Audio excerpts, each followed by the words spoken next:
E aqui no estúdio hoje, Dori Bucô, especialista em relações de consumo, tira dúvidas suas sobre direitos de consumidores e de fornecedores. Você pode mandar suas perguntas para a gente pelo nosso WhatsApp, é o DDD 12, número 98135-2908. Dori, tem perguntas que chegam aqui. Vamos lá. O Wagner de Minas Gerais quer saber se é possível e como fazer para recorrer de juros bancários abusivos em financiamentos de carros. Juros abusivos. Wagner. Ô Wagner, eu não tenho boa notícia para você.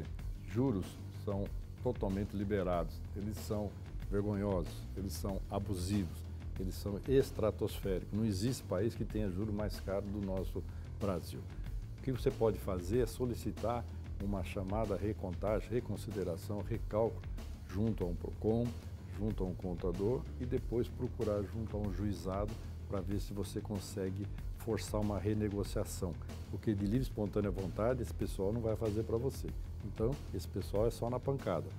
Faça isso, quem sabe você consegue, mostrando que o índice no período tal é tanto e o lucro está estratosférico. O Edson de Sorocaba, em São Paulo, diz que tem duas cotas de consórcio imobiliário inativas. As duas foram contempladas já na condição de inativas, ele escreve aqui. Ele diz que pagou quase R$20 mil e a administradora devolveu para ele só R$5 mil. A pergunta dele é, qual o limite de cobrança de taxas administrativas em casos assim? Precisa olhar esse contrato para saber como é que está essa questão. A ideia que eu dou para ele, como é o nome dele? Edson. Edson, procura um advogado da sua confiança, leve o contrato para verificar se consta e se o que constar é justo, para fazer quase parecido com aquela pergunta anterior, para fazer um recálculo sobre essa questão. Exemplo, extrato de imóvel. Se você for perguntar para a corretora, imobiliária, empreendedora, ela vai devolver 40%, 50%. Quando já tem decisão do STF, já dizendo que você tem que receber de volta pelo menos 80% a 85% do que você pagou. Então, procura um advogado, ele vai te orientar sobre o que está no papel e se não tiver no papel, nós vamos discutir sobre essa questão. Ô Dori, sobre essa questão imobiliária também, uma outra pergunta. Existe, quando a pessoa faz aquela compra na planta, do imóvel na planta, vem junto com a aquisição uma taxa de evolução da construção. É justo que o cidadão pague por isso, Dori? Ele já está pagando o financiamento. Taxa de obra. Tem a taxa de obra, SAT, evolução. Tem o serviço de assistência técnica imobiliária.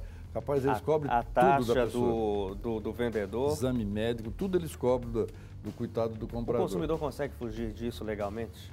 Como eu comentei agora, existem decisões que dão por conta que você procura quais taxas são possíveis de serem cobradas numa transação imobiliária.